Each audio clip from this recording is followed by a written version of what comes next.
Bonjour à tous et bienvenue sur notre chaîne.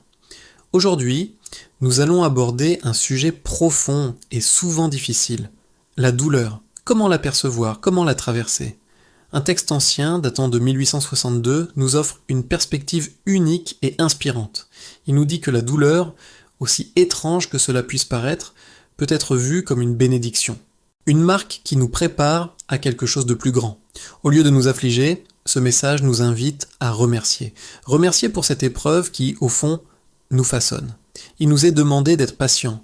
La patience, c'est une forme de charité, et la charité, c'est le cœur de l'enseignement du Christ. On pense souvent à la charité comme le simple fait de donner aux pauvres. C'est essentiel, bien sûr, mais il existe une charité encore plus exigeante, et donc plus méritoire, pardonner.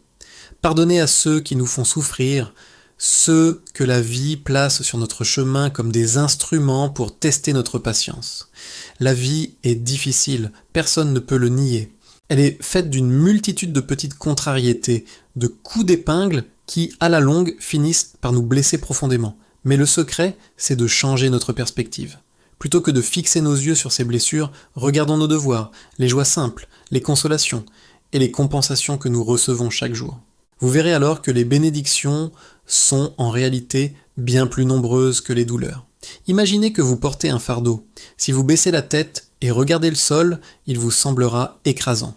Mais si vous levez les yeux vers le ciel, vers un objectif plus grand, il semblera tout de suite plus léger. C'est exactement la même chose avec les épreuves de la vie. Il faut regarder en haut, pas en bas. Alors, courage mes amis, le Christ nous sert de modèle, lui qui a souffert plus que quiconque, sans jamais avoir rien à se reprocher. Nos souffrances, à nous, ont une autre dimension. Elles doivent nous permettre d'expier notre passé, d'effacer nos erreurs, et surtout, de nous fortifier pour l'avenir. Chaque épreuve surmontée nous rend plus résistants, plus sages, plus compatissants. Soyez donc patients, soyez chrétiens, comme le dit le texte.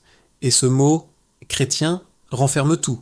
L'amour, le pardon, la patience, l'espérance.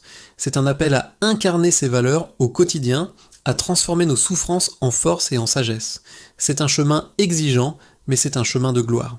Merci de m'avoir écouté jusqu'au bout. J'espère que cette réflexion vous apportera un peu de réconfort et de force.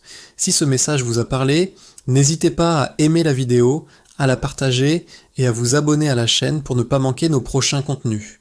Prenez bien soin de vous et à très bientôt.